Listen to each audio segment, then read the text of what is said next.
Breaking down the Penn State offense with just weeks until spring practice starts in Happy Valley. We got Tim Aiden on the line, of course, Black Shoe Diaries, and also Marty Leap, Black Shoe Diaries, our post-game hosts here for Penn State football at the Voice of College Football. Guys, how you doing? Doing well. Can't complain. It's football season's over now, but spring practice is less than a month away. And, you get in spring practice, you get in spring ball, the weather turns, summertime's coming, and that's always a big positive. So, yeah, hard to complain right now. Yeah, and shout out also to the Penn State students for this past weekend at Thon. Thon, for those of you who don't know, that's a 46-hour dance marathon that the students put on every year around mid-February.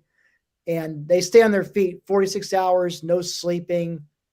And it's all to raise money for the Four Diamonds Fund, which helps fund pediatric cancer research. So, and the way it ties into football actually is a lot of the Four Diamonds kids, the kids that are, going for their bouts of treatment for their cancer, they will make trips to State College, and they'll actually get a chance to go into the football practice facility, and the players are there. They'll play ping pong with them, or play video games, whatever. Just, give the kids a good time. Just have them forget about all the troubles they're going through for the time being. And it's a wonderful event. I personally participated on a committee for it when I was a student at Penn State. So I make a donation every year around that time.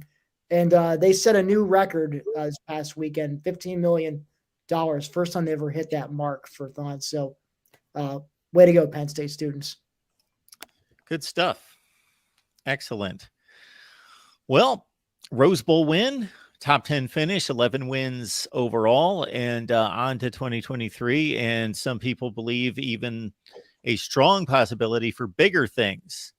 And I guess the guy that everybody looks at when they think first and foremost Penn State's future, it's Drew Allar on offense. So Sean Clifford takes a bunch of records with him and a Rose Bowl win to his credit and a whole lot more, and moves on from here. Drew Allar is the guy.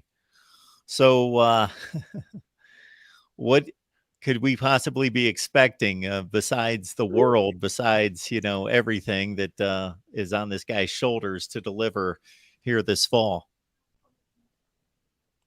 Yeah, I think that's going to be tough for Penn State fans, Mark. You mentioned expecting the world. I think it's going to be difficult for people to keep their expectations reeled in here. And some of that's obviously warranted. The kid is uberly talented. Most recruiting outlets had him as the number one quarterback recruit in the country his senior year. 24/7 Sports had him as like the second or third overall player in the country.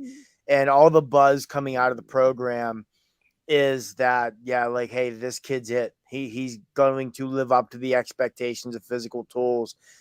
He's the best quarterback Penn State has had in a long, long time on that front.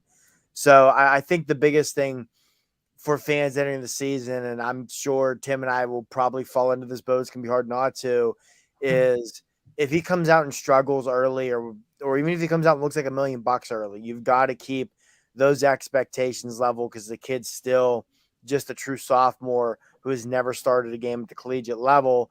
But it's easy to get excited when you've got a quarterback who has that elite potential, which is something Penn State has not had, honestly, since probably Kerry Collins. It's been a long, long time since they've had that truly elite quarterback.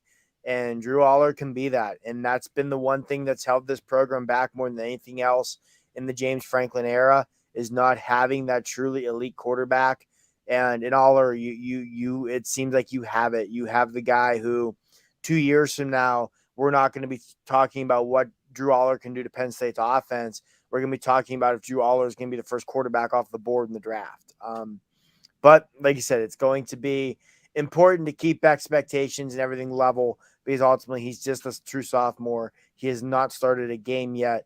But it's exciting. It's exciting as a fan to seemingly, knock on wood, finally have that quarterback capable of getting you over the hump. I'm not saying he's going to have this kind of career, but for a lot of reasons, a lot of people have always compared James Franklin to Dabo Swinney and Penn State to Clemson. Well, Clemson was always Clemson until Deshaun Watson and Trevor Lawrence came along. And, Penn State's always been Penn State. And Drew Allar, the hope is he is your Deshaun Watson.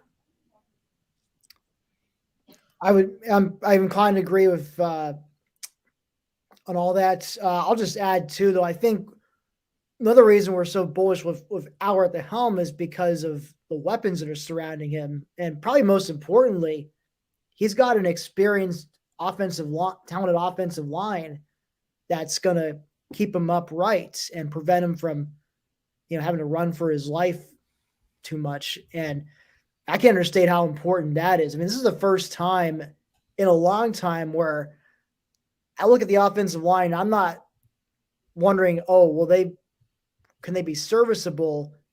I'm thinking to myself, man, they might actually be one of the bigger strengths in this offense. That's something I haven't been able to say in a long while. So don't mention the importance of that. And of course, you got a pair of stud rising sophomore running backs and Nick Singleton and Katron Allen to carry the rock and, take the pressure off Drew from having to carry the team on his back. That being said, of course, there will be times where, Drew will have to air it out in order to get his team over the hump.